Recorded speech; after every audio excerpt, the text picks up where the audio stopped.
The basic lesson, the second noble truth, is that the origination of suffering comes from within. In fact, that's what the Pali term samudaya, that we translate as origination, tends to mean. The cause is coming from inside the mind itself. We tend to forget that. We think we suffer because of people outside, situations outside. And a lot of people are very painful, and a lot of situations are painful. You look at the human race and you realize it's a very imperfect race in a very imperfect world.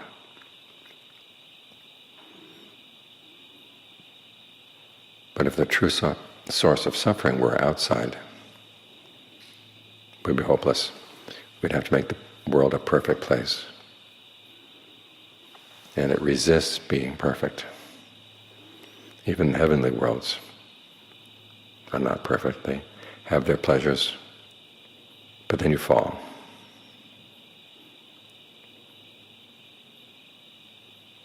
Whereas entrance into the human world is a lot less stringent, or the standards are a lot less stringent than those for the heavens.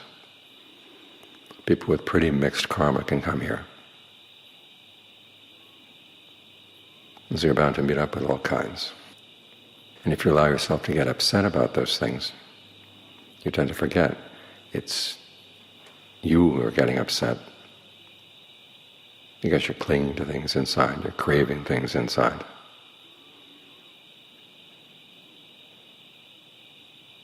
That's where the problem is, which is why we come and meditate and close our eyes when we meditate. If the problem were in the world, we'd have to keep our eyes open to see what we can do to improve the world out there. We're here to improve the world inside.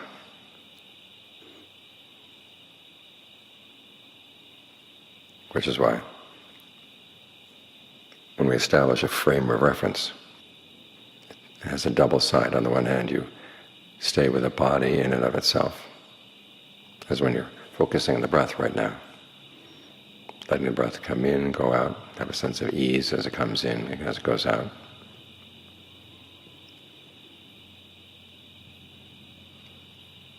Deal with the breath on its own terms. All too often it gets shunted off into the background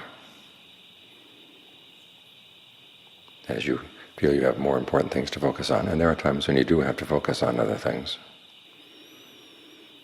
But now you have time to allow the breath to have its full space throughout the body.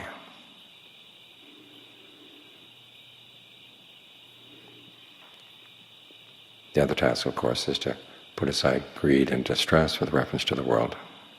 Any thoughts about the world outside right now, you just put them aside. Remind yourself of what are those thoughts. The world itself, as the Buddha said, is simply sights, sounds, smells, tastes, tactile sensations. And your thoughts about the world, either they're memories of things that happened in the past, speculation about what's happening now and into the future.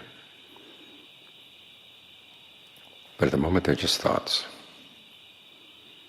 So let them go away. Because you've got things you've got to focus on here. When the Buddha set up the Four Noble Truths, he set up the path that we're following to attack the problem, not at the problem itself, but at the cause. It's like having a boat with a leak, and water comes into the boat. And if you just spend your time bailing out the water, without fixing the leak, you're never done. In other words, as you keep on trying to solve the suffering, let go of the suffering, but without focusing on the cause, that's not going to work. So what do you have going here in this cause? The Buddha says it's 3 times of craving. Craving for sensuality, craving for becoming, craving for non-becoming. Craving for sensuality is craving for our fantasies and plans about sensual pleasures. Notice the problem is not the sensual pleasures themselves, it's our fascination with thinking about them, planning them, adjusting our plans again and again and again.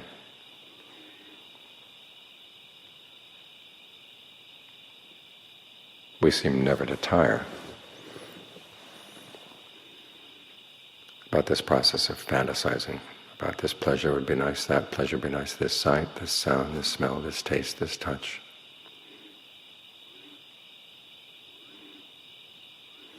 But it's because we have craving for this process that we end up clinging to it.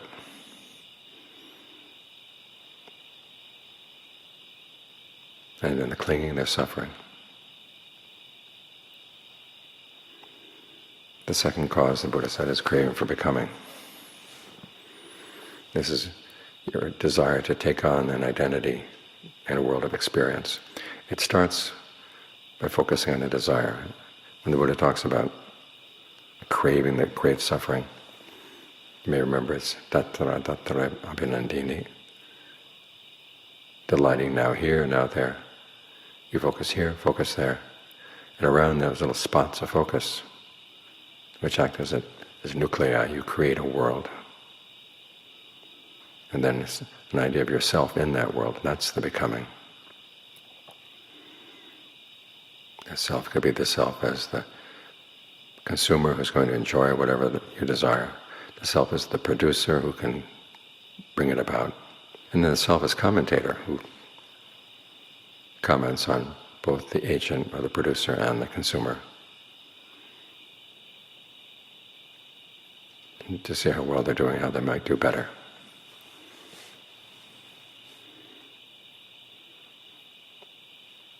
So as we focus on this complex of self in the world, focused on a desire, that gives rise to not only the craving, but also the clinging. And the clinging separates itself out into views about the world, clinging to your ideas about how the world works, in other words, what you have to do in the world in order to get what you want.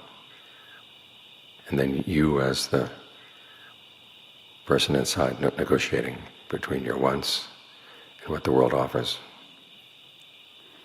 So that's how these cravings give rise to the clinging, and the Buddha said, is suffering. And we're experiencing them right here, right now. And we're trying to get past the craving for sensuality. As the Buddha said, to get the mind in concentration, you have to be secluded from sensuality. Any thoughts that come up about sensual pleasures, you have to put them aside.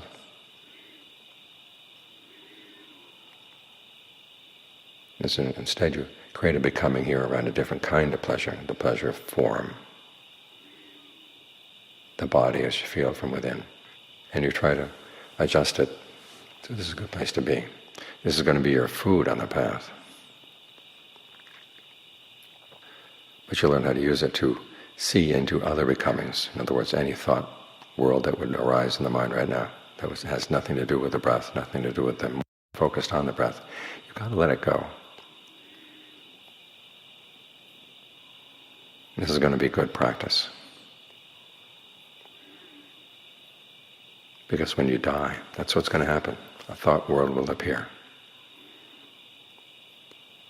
And at that point, you're pretty desperate. You realize you can't stay in the body anymore. You've got to go. And this will offer itself. Here's an alternative. This world will have these attractions.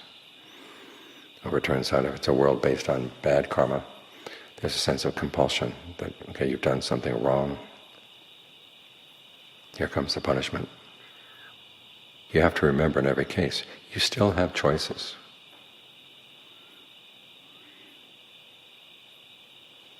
You don't have to go into those worlds. And how do you learn not to go into those worlds? Well, you do that by what we're doing right here, right now, putting aside greed and distress with reference to every world that comes up into the mind. You leave only the one world, the world of the mind in concentration, you in this body right here, right now.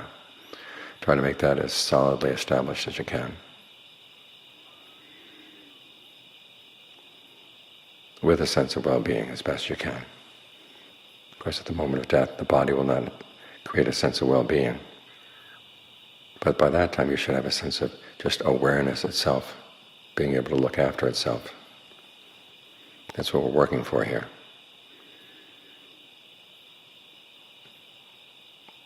That too is a state of becoming, but it's a more skillful one.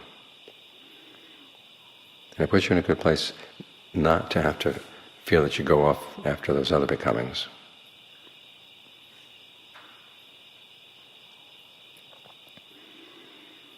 So sometimes as you're meditating, it may feel frustrating that as you're trying to stay with the breath, this comes up, that comes up, this thought about this thought about that.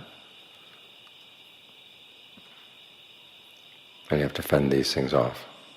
The mind doesn't feel very quiet.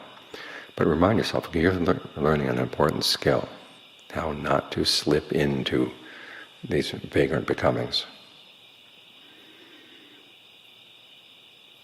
Because they can be pretty random. The image the Buddha gives is of a fire burning one house, and then the wind blows it to another house. And we know how erratic fire can be and how undependable wind can be, unpredictable.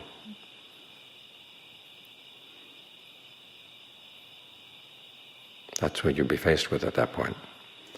And if your sense of being fully established right here with your awareness in and of itself is not strong, you'll be easily swept along.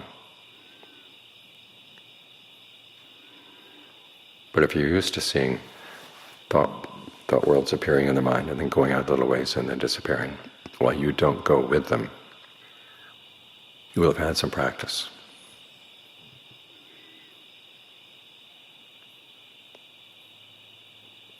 At the same time as the mind settles in and the sense of the body gets more and more refined, your sense of awareness gets stronger and stronger.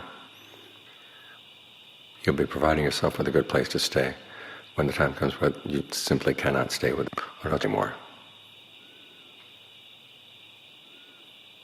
So you're getting good practice on how to deal with the causes of suffering, both right here, right now, and as they'll get really strong at the moment of death.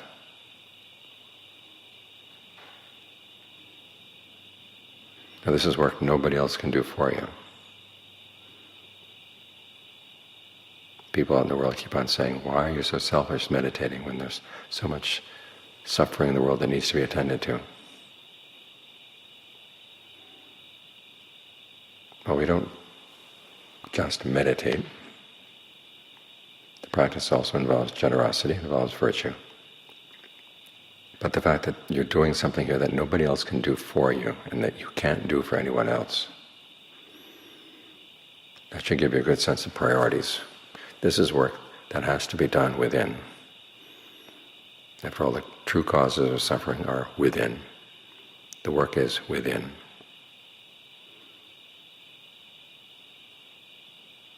So try to keep your mind established right here, right now, so that it becomes second nature, that this is the place where you want to stay.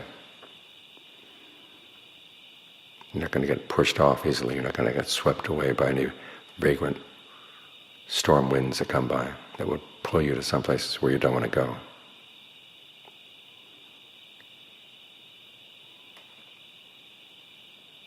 So these are some of the lessons of the Second Noble Truth.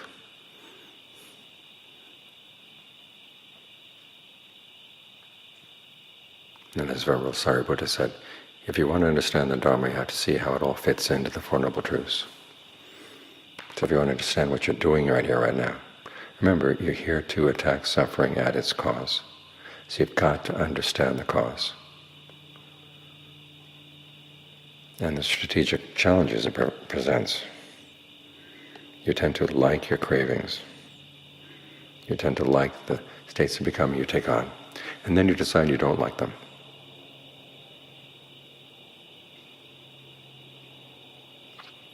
That's the third kind of craving that can cause suffering. Because as you decide you want to see this sense of self in this world be destroyed, you're still thinking in terms of senses of self and you're thinking of worlds. And as long as you think in those terms, you're going to go to another state of becoming. The trick, as the Buddha said, is to see the various elements that would lead up to becoming simply as events. This is another reason why we focus here on getting the mind concentrated, using the breath, because one of the events that leads up to the craving that leads to clinging is the process of fabrication, the breath coming in, going out, your conversation inside, your thoughts, acts of evaluation, perceptions, feelings, trying to see these things simply as those events, and to get a sense of dispassion for them. That's how you can get past this dilemma of the fact that both the craving for becoming and craving for non-becoming can lead to more suffering.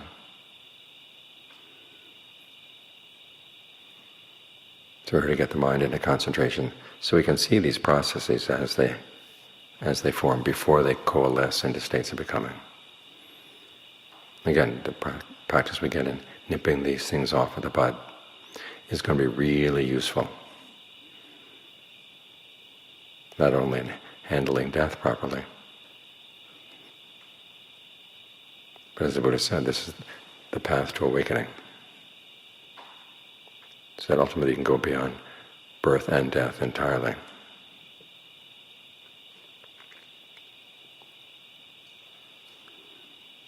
So as you understand the causes for suffering, it helps you understand what you're doing right here, right now.